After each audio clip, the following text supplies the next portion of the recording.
Threading the upper thread. Phew, bobbin's in. Now the next part. This part seems confusing, but again, your owner's manual is your friend here. Also, there are thread guides printed on your machine to help guide you. Use the same thread that you used in your bobbin for your upper thread. Your machine likes the balance. It likes everything to be the same all the time. So, and I know you took my advice and bought good quality thread, right? Okay, now for threading your upper thread. What we're going to do is put our thread, we want our thread to be coming off the top on this spool pin. We're going to place the spool pin stop on the end with the teeth going that way. However, you don't want to push it on too hard, otherwise your spool won't be able to spin. You want it to be able to spin. Other machines have vertical spool pins, and I'm going to show you a different machine that has that in a little bit.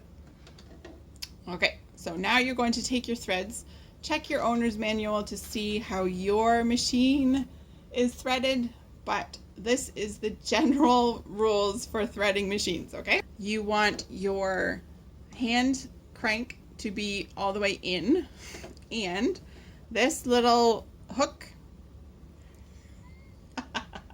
the upper thread uptake hook, anyway, we want that not to be down like this, because then you can't see it.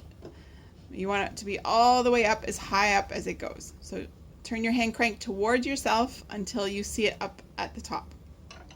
Okay, take your thread and you're going to follow your owner's manual directions or the arrows. So we're going to go down this way. This is where the tension discs are, so that will go in there. We're going to go around here where it says number 2, back up and around this way. Make sure it goes into this hole in the thread uptake lever. And we're going to go back down to number 4, down here. We're going to put the thread back here to where there's a catch at the back. Okay, so now it is through this little catch that is right there. Okay, and this thread has, this machine has an automatic needle threader. So I'm going to show you how to do that. So this, you take down, you pull it all the way down, and there's a little hook that goes through the eye of the needle. You're going to lay your thread across that hook and pull it up. You want it off this catch. Okay, so there is the loop there. Oops, I'm undoing it. It says it's automatic, but really it's not that automatic. Okay, so now, and there we are, it's threaded. If your machine does not have an automatic needle threader, which many of them don't, especially if you have an older machine, the best way to thread your needle is to lick the end and then push it front, whereas toward the back.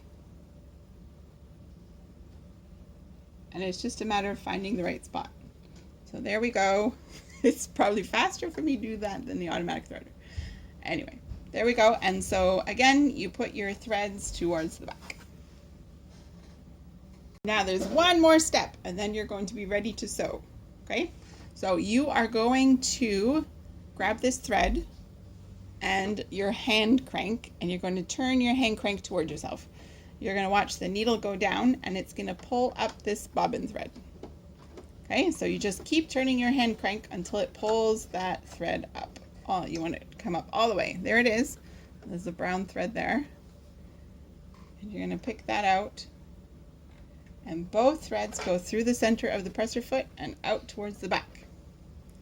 Okay, and then you can replace your little trapdoor. Ta-da! You're ready to sew.